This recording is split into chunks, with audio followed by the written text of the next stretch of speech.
Welcome back to the Hennisphere, everyone, as the train does its normal thing, and welcome back to Six Flags Fiesta, Texas.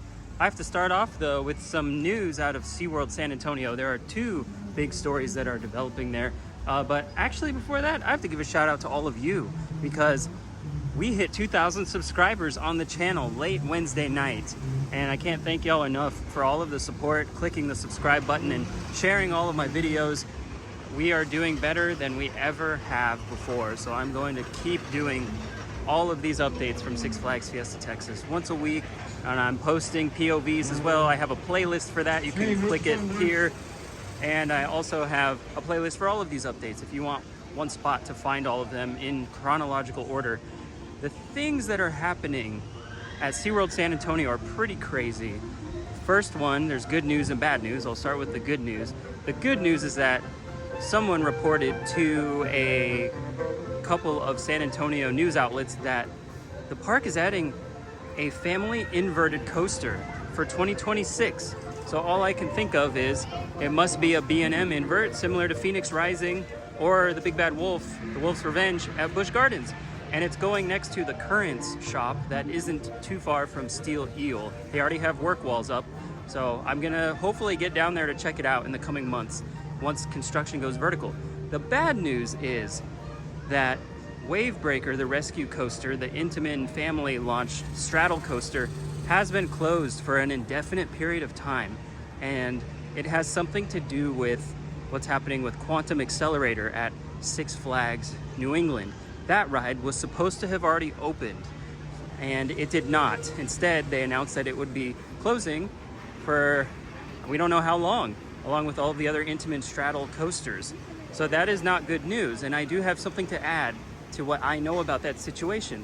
At SeaWorld San Antonio, Wavebreaker has been notorious since the year it opened for guests going into the show building and then getting scared because they think they're going to get wet, so they stand up and walk onto the catwalk. They physically walk right out of the roller coaster trains, which, as you can imagine, is very scary and should not be possible, but for some reason it is. So I think that is one of the reasons why Six Flags New England has flagged their new coaster as kind of a safety gray area. I don't think they like the restraints. That's my best guess.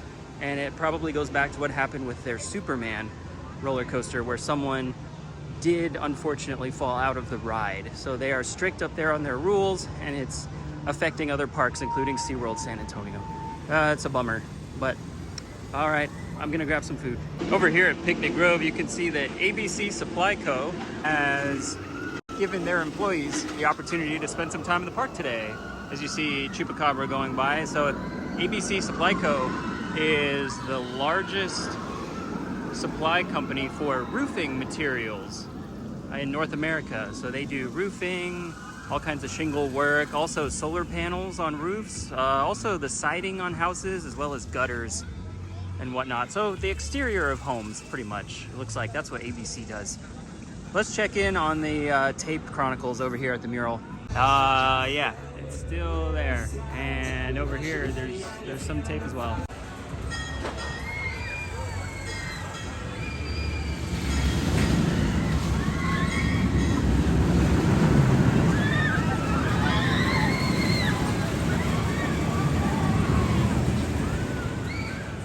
Sangerfest Hall was great. For lunch, I finally tried the bratwurst, and it's great. I do have a family member that lived in Germany for a time, so they wanted to know all about it because they love bratwurst too whenever it's offered. But yeah, it was great. One more bit of news as far as new coasters go for 2026. There have been shipping receipts of stuff going to Six Flags Great Escape in upstate New York. And it says it's a B&M. That's pretty much all I know about it. I saw reports of it on Facebook, but I did not see anything on YouTube. So I'm just putting the word out there that there are a couple of places you can go to find stuff that is getting shipped from overseas. And it looks like Six Flags Great Escape is getting a B&M for 2026. That could be their best coaster, but From what we understand, it might be a kiddie coaster of some sort.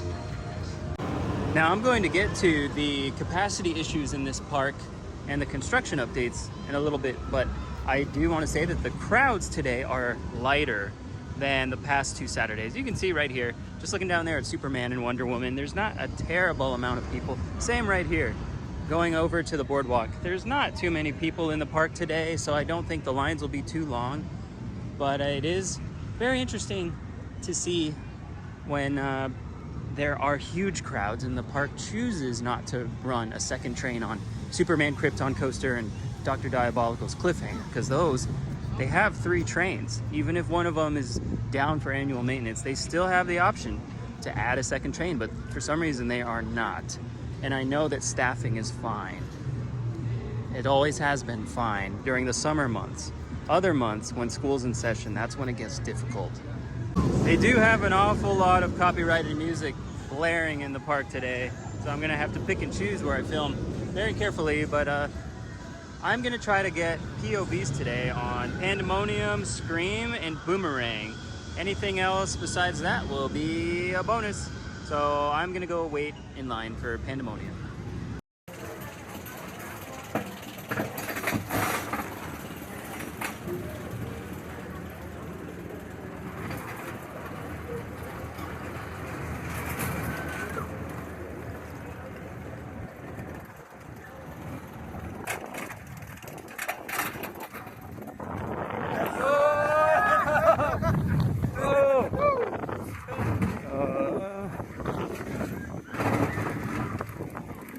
Pretty evenly weighted. It is, actually. We're not spinning too much.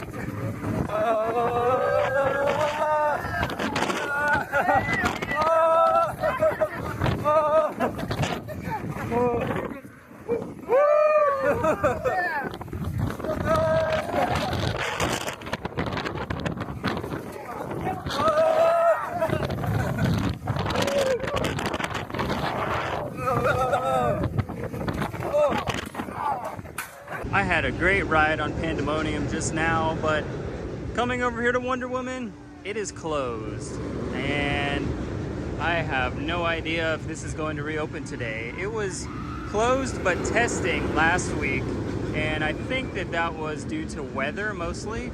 I did see some people, it looked like they were working on a train back there about 30 minutes ago, but I do not see anyone in the station at all. So it looks like maintenance has this thing under their control. Ops is nowhere to be found. That's a bummer.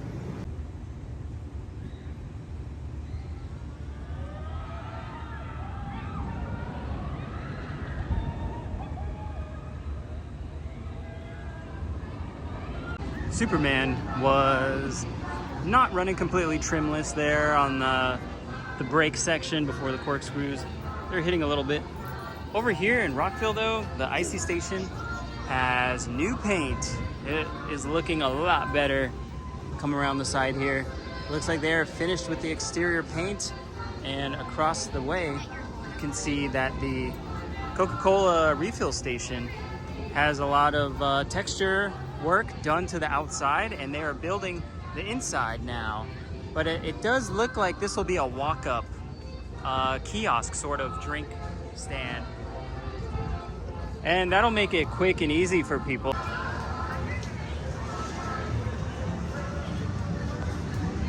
No new updates over here by the new Johnny Rockets drink stand. For Joker, the line is long, but it's not as long as it was last weekend. Happy to report. But unfortunately, Superman is still having issues with capacity. I'm scared to see how long the line is, because they are running one train for the 3rd or 4th week in a row. And what do you know? We have a drink stand here next to Supergirl Skyflight. This was installed sometime this week. And there is the line for Superman. Not terrible, actually, compared to last week. How about that? I'm sure they're going to be selling some alcoholic beverages here. Maybe some frozen margaritas like they did at the new Sangerfest, Das Courthouse. This is cool. Work walls should probably be coming down next week. Oh yeah, look at that. There's the frozen drink machines right there. This looks really awesome. This is a great Cedar Fair side of the Brain edition.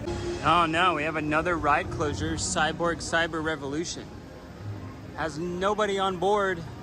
The Zamperla Nebulas that opened, I believe, March 1st of this year is down. This is the first time I've been to the park with it not operating. Usually it's Poison Ivy Toxic Spin that's not operating, and yep, still not operating. This ride has not operated since I don't know when. I don't think I've actually seen it operating since these rides opened. So it's been 3 months or so for this ride. But Shazam is open. The Metropolis Transit Authority is open.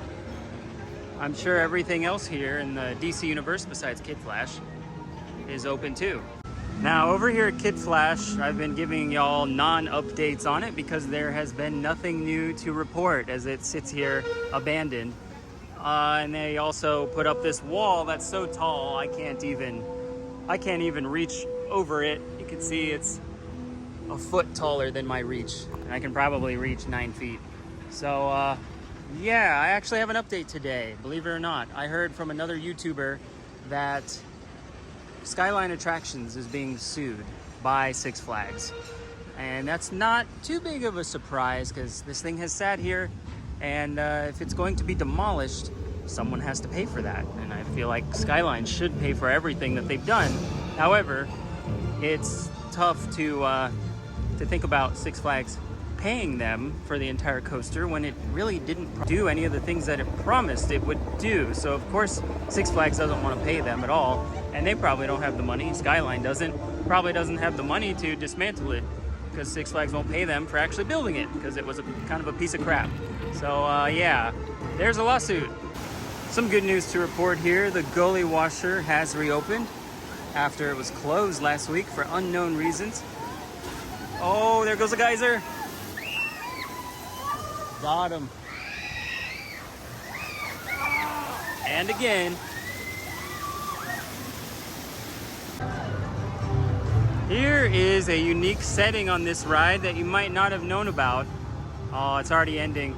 But I did not see this tower raise up at all on this ride, but the flips were still happening very close to the ground. That is a setting that you can control, not us, but the workers here can control from the control panel. So that's rare. Usually they always raise this all the way up as the flips begin. So that was a rare ride for them. Good for them. Well, what do you know? There's good news for capacity. Dr. Diabolical's Cliffhanger has a train loading in the station and a train on the track. Finally, 2 train ops are back. And it looks like I was mistaken. There are 2 yellow trains because both of the ones that have been going around the track are yellow. I thought there was 1 yellow and 2 red. There must be 2 yellow and only 1 red.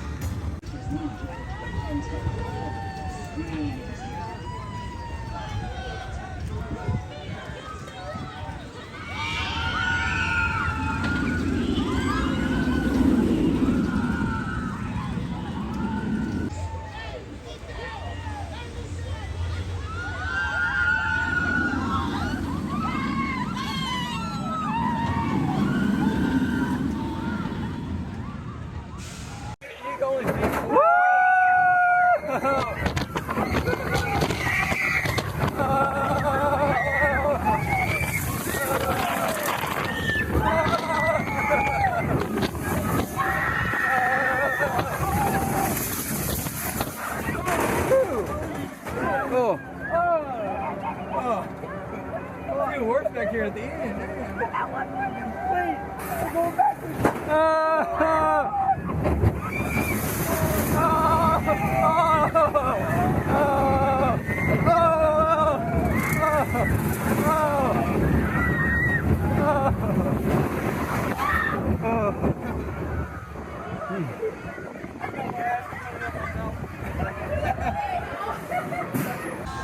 My ride on Boomerang was pretty good, actually.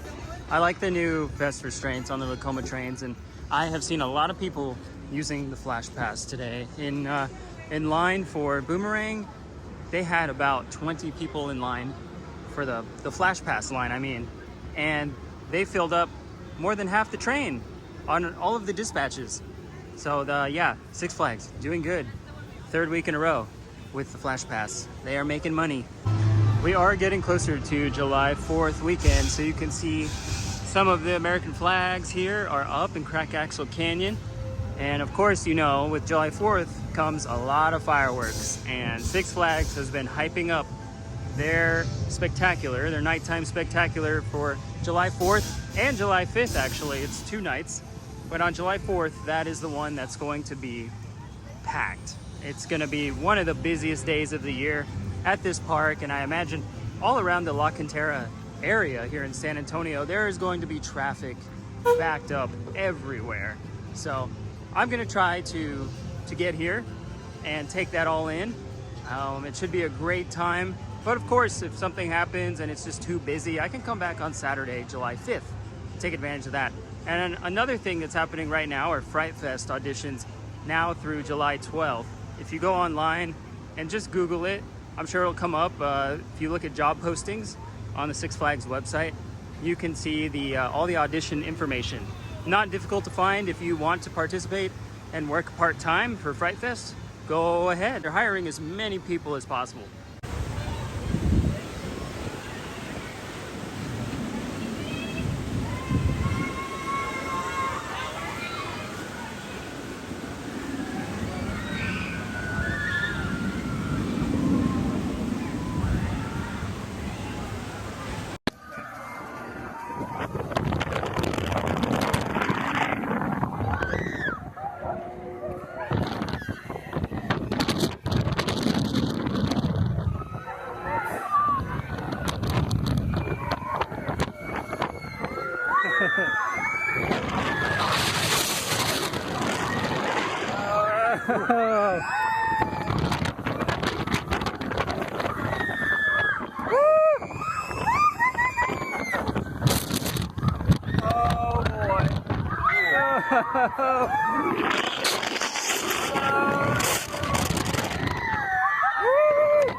That was an amazing ride on Joker back there. Thought about going on Batman next, but that's gonna have to wait. I did enough spinning for today. Batman, if I have to be honest, is my least favorite coaster in this park, and I've only been on it maybe 3 times. Not today though. I will be back later to get a POV of it. I came back to Wonder Woman Golden Lasso just to see if there are any updates on it, and yeah, it's for sure not opening today. In the maintenance area, I only noticed 1 train. It's a little peculiar because the first time I visited here this year, in early May, there were 3 train ops, actually. Here we go. 7, 6, 5, 4, 3, 2, 1, goodbye. Woo!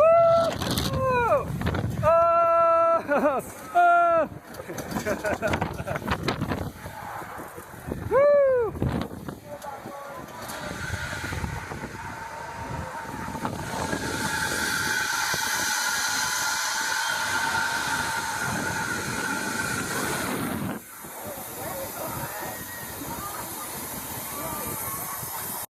Here we go! 1, go!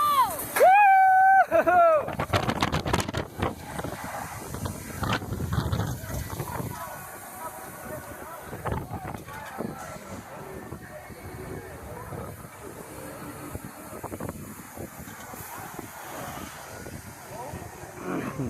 That was great. Well, unfortunately, Wave Runner is down. You can see them working on it there. But I just had an excellent ride on Pirates of the Deep Sea. I asked the ride attendant there what the high score was. He said 1910, and I got 2090. I'll probably share a screenshot of that a little later. Well, this is good news. Cyborg Cyber Revolution has, looks like someone from the electrical department testing the ride right now. So it looks to be an electrical issue. I hope they get it open today. Well guys, that is gonna do it from Six Flags Fiesta, Texas for what I think is the 5th or 6th week in a row of updates. So happy to see Cliffhanger. As you see Boomerang. Cliffhanger is back on 2 train ops. Now we just need Superman to get with the program and the park will be running a lot smoother. Food was great. I got the bratwurst again. They actually gave me 2 this time instead of 1. I don't think they were supposed to do that. But I got POVs on Boomerang here, as well as the Joker, Scream, and there's one other ride I went on. Oh, Pandemonium, that's right. I also went on Pirates of the Deep Sea, and told you I got that high score. Went on the train, 3rd weekend in a row. I went right here to the station, rode the train all around the park. It was great.